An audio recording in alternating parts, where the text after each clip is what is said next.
Welcome to another journey, and today's journey is involving a man who is the president of Motorwerks, spelled Motorwerks Marketing, the premier full-service marketing and creative agency, serving the classic, collector, and specialty automotive industry. Motorwerks is headquartered in sunny Gilbert, Arizona.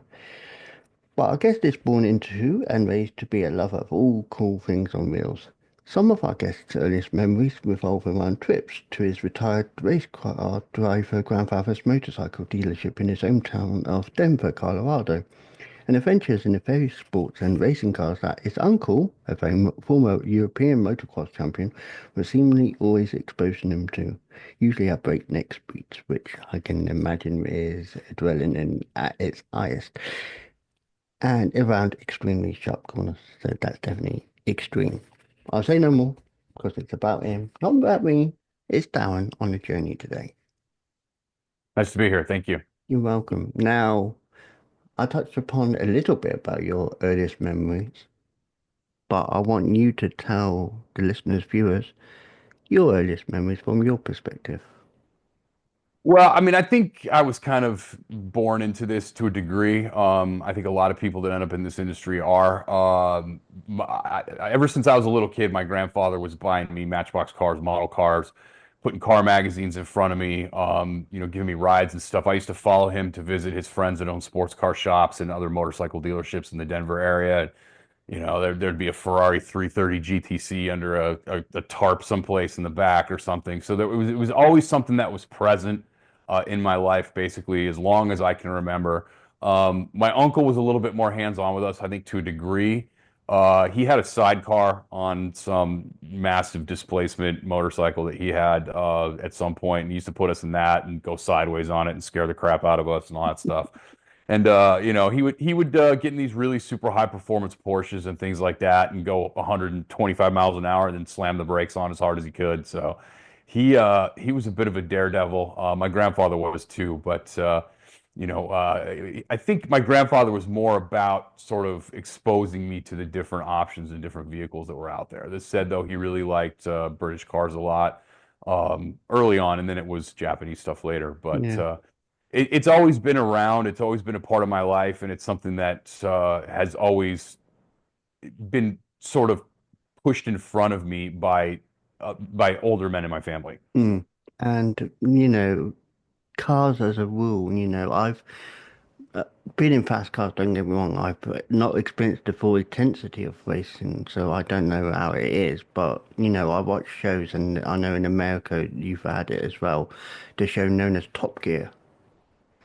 Now, that's famous for being in Britain, and I'm in America now, so I've seen both sides. I've seen the American as well as the British version, and just seeing the challenges that is made, in the fast cars, it's just breathtaking. And then when you see you heard of the stick, the stick going in the fastest car is like, wow.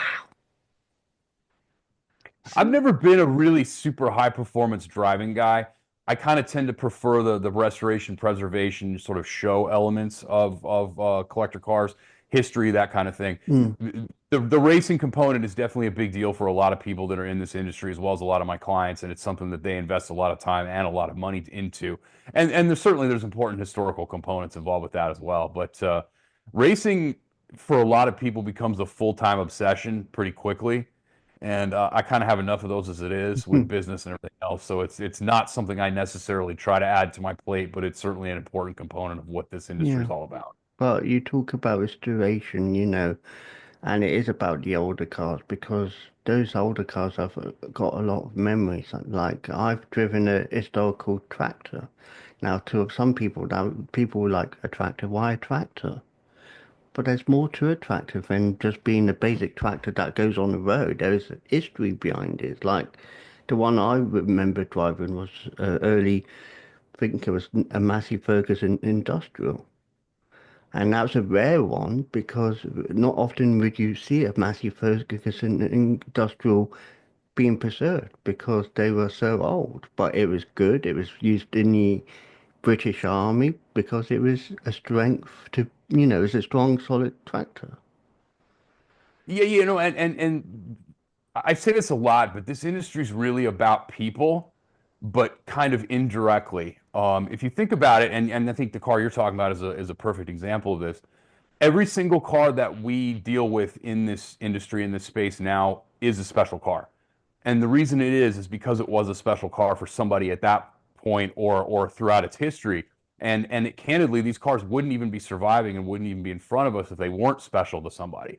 So these cars have all witnessed, military situations or weddings or funerals or graduations, first kisses, all kinds of really significant points in these people's lives. And that's really what these cars become about. So even if it's like, some kind of 70s four door or something that really isn't worth all that much money on the open market, it was important enough to somebody to stick around long enough to where we're looking at it today. Mm. So when you really look at what these cars are, that's what it is it's an individual history of the owners and caretakers that these cars were surrounded by through the course of their lives. And that's, again, another part of the reason, in addition to the historical manufacturing, design, et cetera, importance of the history of these cars, it's the people that made sure that they survived long enough to where we can enjoy them today. Yeah. So, do you remember your first ever car that you really remember that stuck out for you?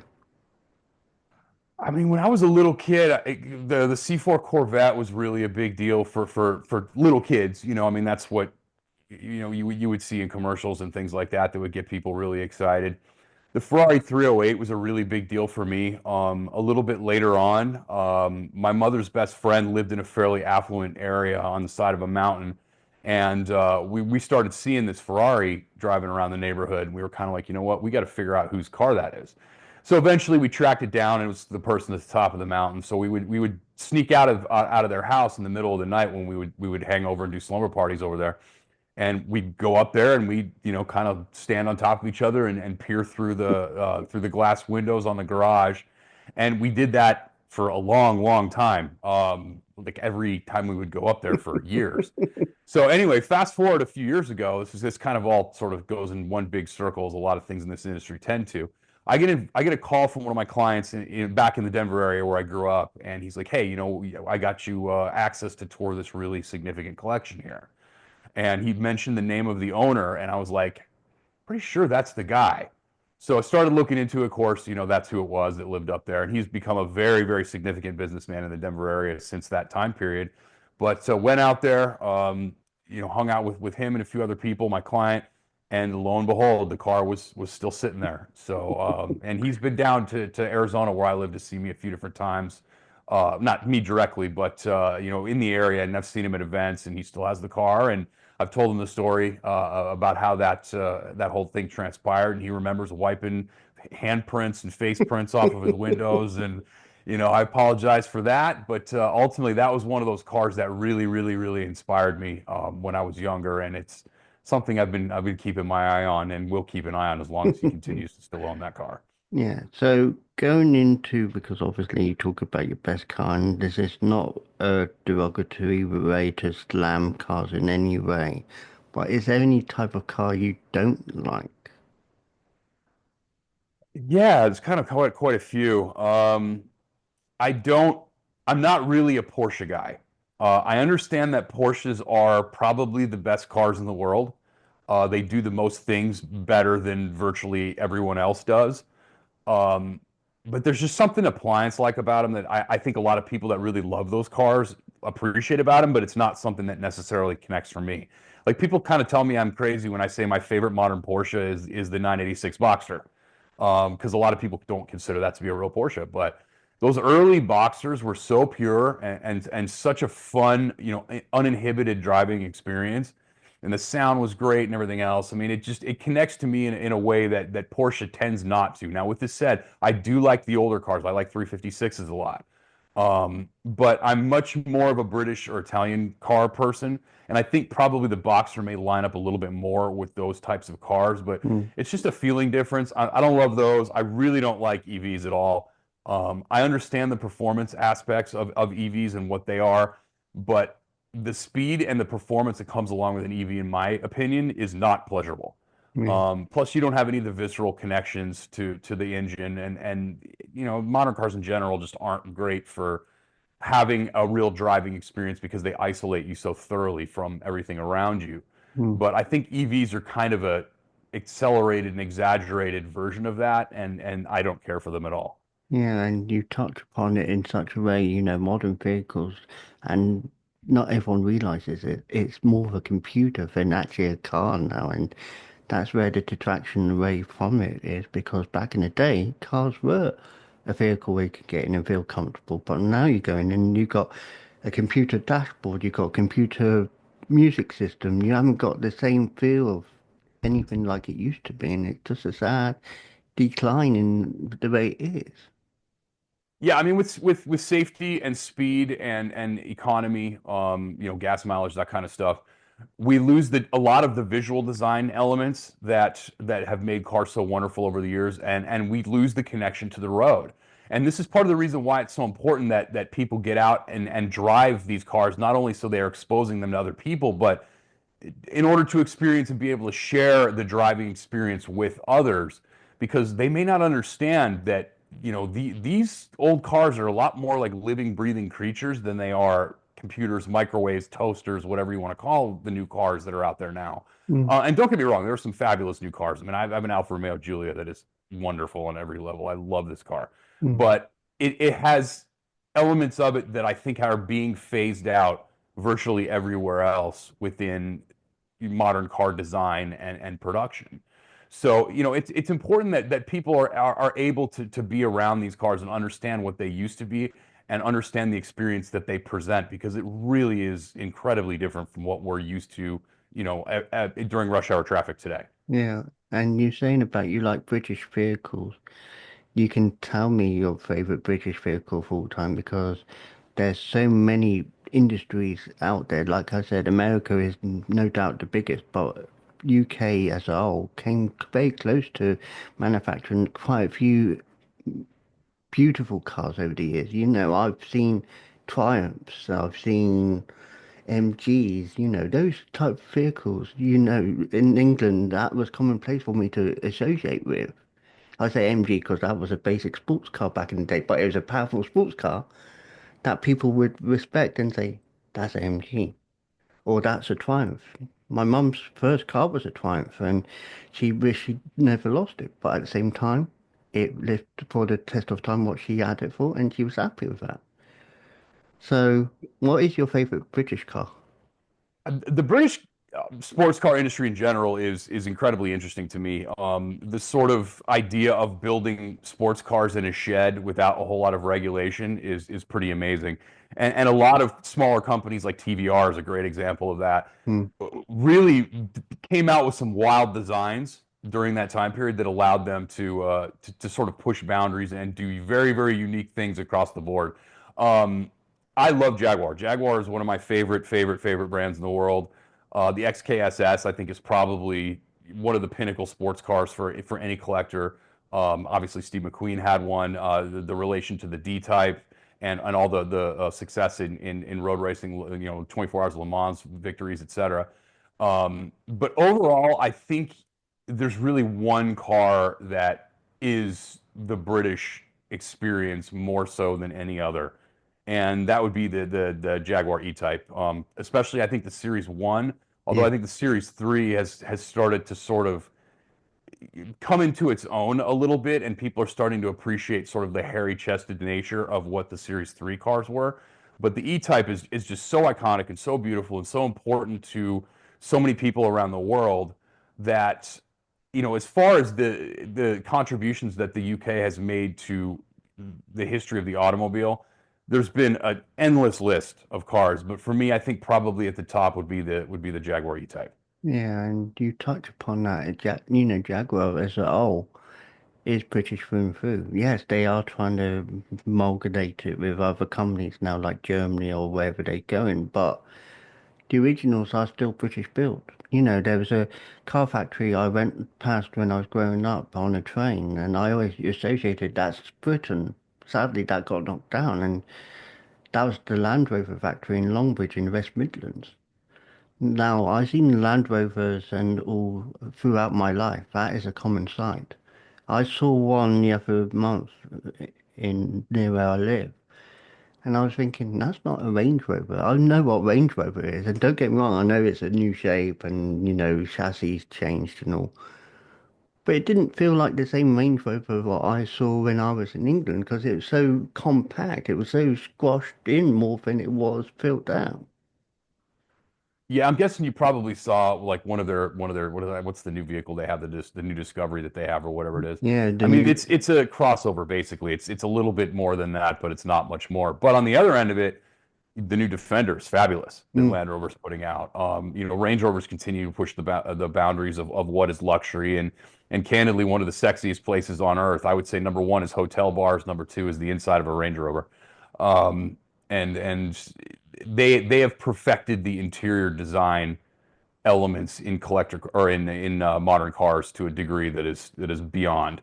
I mean, I think obviously Bentley and Rolls-Royce and those companies too are in that conversation. I very much prefer Bentley to Rolls-Royce, and most mm, people would probably disagree with me on that. But um, Land Rover is still continuing to produce some pretty special stuff. yeah, Granted, it's not the as same sort of thing that it was, and I mean, Land Rover's definitely transitioned over the years from multiple different things to kind of where they are now, I guess you could say. But they're still producing some pretty interesting cars. Jaguar, I'm a little bit worried about. It seems like that they're really gung ho on destroying their heritage right now, and I think that their heritage is one of the most important and most critical components of the brand itself. As a former Jaguar owner, that's part of the reason that I loved my car so much. Is I felt connected to the past, and there was design cues and elements that brought me there too. It was clearly something that they were deliberately trying to do, and by wiping all that clean, I think is a big mistake. That's probably something that's going to be regretted later on down the yeah, line. I mean, Jaguar's a and I storied saw company, and and and I they're saw they're kind of wrecking it right now. I saw a Jaguar like only a couple of days ago. I didn't recognize it. I'll be honest about it. I didn't recognize it as like, is that a Jaguar? And I saw the Jaguar logo is like, that is a Jaguar, but it didn't look it. It just felt out of place. It Yeah, they look didn't. like Nissan Altimas now. I mean, they're very uninspiring cars. I will say this though, I do like the F-Pace. I think that is one of the more handsome SUVs on the luxury market right Mm, now. But again, it's an SUV, and it's difficult to really get passionate about a mid-sized SUV. So yeah, again, I think Jaguar needs to reconsider their sort of marketing approach that they have right now, and they need to kind of dive back in. I mean, if you look 4 or 5 years ago, Jaguar's marketing people were fabulous. I don't think that Tata had figured out kind of how to make it work with the cars itself, although the F-Type was a very good car. mm, But the commercials that they were running in China with David Beckham were unbelievably great. They had the launch video that they did for the XKSS continuation car was fabulous. They had those "It's Good to Be Bad" commercials that they were running during the Super Bowl. Jaguar has a history of really, really having great ad people, and for somebody that owns an advertising agency that's in automotive like I am, that's kind of a big deal. And to watch them sort of go sideways on that in the way that they did, I think was a little bit kind of off-putting. Now, granted, we're sitting here talking about it right now, but I'm not really a believer in the philosophy that all attention is good attention, and I suspect that maybe the people that made that call over there probably are disagreeing with me. yeah, and just to clarify, these are our thoughts, not reflective of any company, because we don't want to be liable in condemning, but we just have our thoughts, and that's all we are, and that's good to have because it's good neutral respect for people to understand. Not everyone likes certain things, and not everyone wants that, but some people might. So it's up to their own discretion to say what they think. Now, you touch upon SUVs. I know this is really going all over the shop, but I like it because it's everything. But SUVs, I remember the Honda CR-V when it first came out, it looked boxy. Compared to the 2018 models, that looked a bit better. And then now it's going to it's going, back to the box shape per se, but it's like a hybrid between the 2018 CRV and compared to the original CRV, and it doesn't look the right because of the shape. And again, you say about shapes, it's just about how they trying to make it performance, and it doesn't feel right with the new shape. I think maybe a little bit of that is on purpose. The target buyer market, I think right now kind of likes that look a little bit, and we're seeing that in the collector car market too, with people that are fresh and coming into the marketplace for the first time, is they're really into things like E30 BMWs and 80s cars that have that sort of boxy vibe to them. So I think probably that's a targeted move to a degree, but again, with emissions or with efficiency requirements becoming what they are, it becomes more of a priority to get a car that's going to be able to squeeze out that extra little tiny bit of miles per gallon. And sometimes I think design definitely suffers. I mean, if you look at a car like a Ferrari 275 GTB or something like that, that is a sculpture. Like that is something that somebody sat there with a big chunk of clay and created art. Whereas now everything's done in a wind tunnel. And I think that there are some compromises in the way that our vehicles look today, clearly because of that element. Yeah, and it's just, all kinds of things. I said, I like some modern vehicles. Don't get me wrong. I even make nicknames for them because some of them I don't want to call it that because I think it's just ridiculous. Like the Tesla, I don't call it Tesla. I just call it a glorified iPad because it's all computer. But that's my personal opinion. Yeah, I Uh, got nothing for Tesla really. I mean, I think the build quality is astoundingly terrible and mm, borderline insulting on those cars. I used to get them as rental cars pretty regularly, and they all had problems. The panel gaps were terrible on all of them. But again, the point that you made is Tesla isn't really a car company, and they kind of really shouldn't be viewed as one. What they are is a technology company. mm, And there are things that they're going to do differently than the standard automotive company is going to do because the approach that they have and the objectives they have are fundamentally different, I think, than any other car company on earth. So they do deserve a little bit of credit, I think, probably for that. But again, the way that those cars accelerate, the way that they feel, the way the materials are, the build quality, they're not for me. yeah, I agree with that. It's just like I want one, but then I look at the bigger picture and it's like, why? And also, not every place you park up has got infrastructure for you to charge your points. So, what's it going to do? You drive into your driveway and just literally get a plug and plug it in that way, because that's how I see it. So, going into how you work with clients, because obviously this is another thing. How do you feel your clients come to you with their what they want? Do you feel they come to you with a clear image, or do you help them produce that clear image for themselves? I mean, I think it's a little bit of both most of the time. We don't do a tremendous amount of marketing for ourselves. We do some, but not very much. Almost everything that we get is referral basis at this point. We've been around since 2017 and served almost 200 clients. And we're pretty well known at this point around the industry, and what we do is pretty well appreciated as a result of that.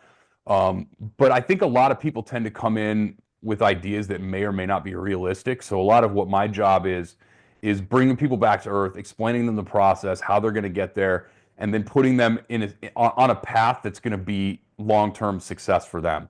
We tend not to try to go for the quick score. I know a lot of other marketing agencies, that's kind of their entire thing is they want to get you in, they want to bill you as much as they can, as quick as they can, and they want to kind of move you on down the line. With us, we would much rather have a relationship. So we would much rather be in a situation where 5 or 10 years from now, we're still working together and we're growing together. And the majority of our bigger clients are exactly that way. I mean, we've got a client in particular that's been with us since a month after we opened our doors. And, they're still a great client that we talk to all the time. I was in their facility 2 days ago. Hmm. Um, so, so what people appreciate about us is the fact that we tell them the truth. And sometimes that's not what they want to hear. But at the end of the day, our success rate speaks for itself. And part of that reason is that we oftentimes tell people that are not used to hearing things that they don't want to hear exactly what the reality of the situation is. And oftentimes that's goes against what their expectations are. So as far as building programs for clients and that type of thing, we're very individual with that as well, but we're long term and bottom line conscious, and I think our clients appreciate that about us. Yeah, that's a good thing. And obviously, people watching, listening will want to know if they can get in contact. How can they get in contact with you if they want to get in contact? Best way to learn about everything that Motorwerks is doing, and we've got about 25 different services. We do a lot of nonprofit work. We do a lot of consulting. We have a video game that we made on the website that you can play for free. Go to www.motorwerksmarketing.com. That's MOTORWERKS marketing.com. Or if you're interested in anything that I'm doing, and I'm doing a lot of stuff on top of Motorwerks all the time as well. Best place to find me is Instagram. It's just Darin, Darin Motorwerks, all one word, Darin Motorwerks. And there's a link tree there that's got all kinds of stuff. I'm constantly involved in shenanigans. So Okay. if you want to keep up with me, that's the best way to do it. And I'll make sure that's in the description afterwards. So to end this interview, obviously talking about cars, do you feel like the cars of yesterday will still be prominent in 10, 15 years' time? And do you think they will still have that memory that will last throughout lifetime? Yes, and here's why. Um, I think the major manufacturers have been playing to that for a while, and specifically Ford, Chevy, and Chrysler or Dodge, with the ZL1 Camaro, the GT500 Shelby, and the Hellcat Challenger. And the supercar companies, I think, are doing this too. But and in Nissan with the R35 GTR, have deliberately put cars out there and made them collectible almost immediately. So therefore, that group of people that is seeing those cars now at age 7, 8, 9, 10 and going, wow, I want to have that car someday. You know, those people are 25, 35 years away from being able to actually buy those cars in a lot of situations. And so they're going to be inspired to get into the marketplace and purchase cars like that, which of course is going to lead other places. We see it all the time. Somebody comes in and buys a 2010 Celine Mustang, and then 2 years later they come back and they're looking for a 1966 Shelby GT350. So it kind of opens up the rabbit hole and people kind of go down that way. Another important thing to consider as well with the future of collectible cars is video games. Whereas previous generations, it was about going out and cruising and driving and the freedom involved with that. Most of these younger kids have freedom through their electric devices that they've had since they were 7, 8, 9 years old. Yeah. So between video games and that kind of thing, that's where they get their most exposure to cars. So if you think about like Gran Turismo or even movies like The Fast and the Furious and that type of thing as well, there's bucket list cars that kids that are 7, 8, 9, 10 years old right now have, and they're going to be going out of their way to acquire those cars in 25, 35 years. So I think realistically, we're looking at way more than a decade or a decade and a half. I think probably we're looking at double that realistically. Yeah, and Gran Turismo and Forza Horizon, those are good games, and I have played both games, so I know how it is. It is good games to actually reflect and say that was a beautiful car, because the way details in games nowadays, compared to when I first played it, is a lot sharper. It gives you the feel of actually driving that experience.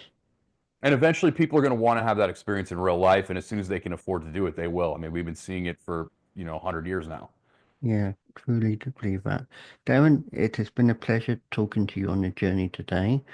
I know people who do love cars will resonate really strongly with this, and I hope your work continues for many years to come. Thank you. Our thanks Thank you. to our guest for a wonderful journey. And now a couple of messages to share with you.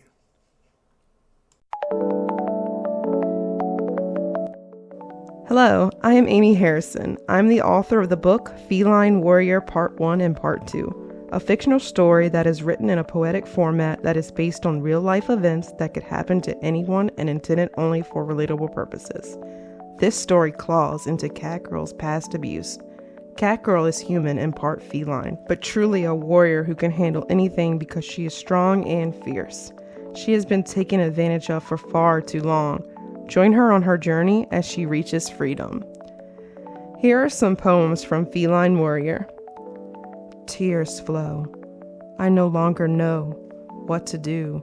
I am no longer who I once was, and it is because I made a choice to use my voice, and that is okay, because what I had to say was true, unlike me and you. Now I see. I am free. I am me. I am Catgirl. Ultimately, be you. Always stay true.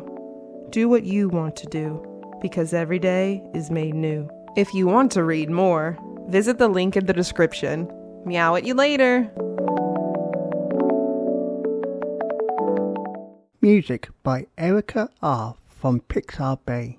By Tim Parsons. The narrator is Kate Barton. Director and producer, Darren Street. Tim Parsons would like to thank family and friends for their support with the paramedic Chris venture.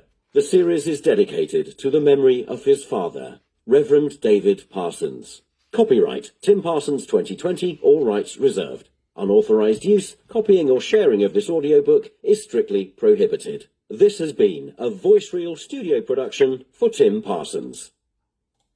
Oh, good afternoon, everyone. I've just been listening to the Paramedic Chris children's books on audio again, and I just love it because they've given a tribute in one of them to my dad as well, who passed away a few years ago. I love audio books, and it's great to walk around, and it's great to sit at the computer, if you're out jogging or wherever, to listen to them as well. All 4 of the Paramedic Chris children's books are available on audio book from Amazon. Go and take a listen to them. You won't be disappointed. You'll hear what happens when a community pulls together and supports one another. The best thing is to pop over to my website, paramedicchriskidsbooks.org, and you'll see the links on the shop page. Keep safe, everyone, and thank you for being you.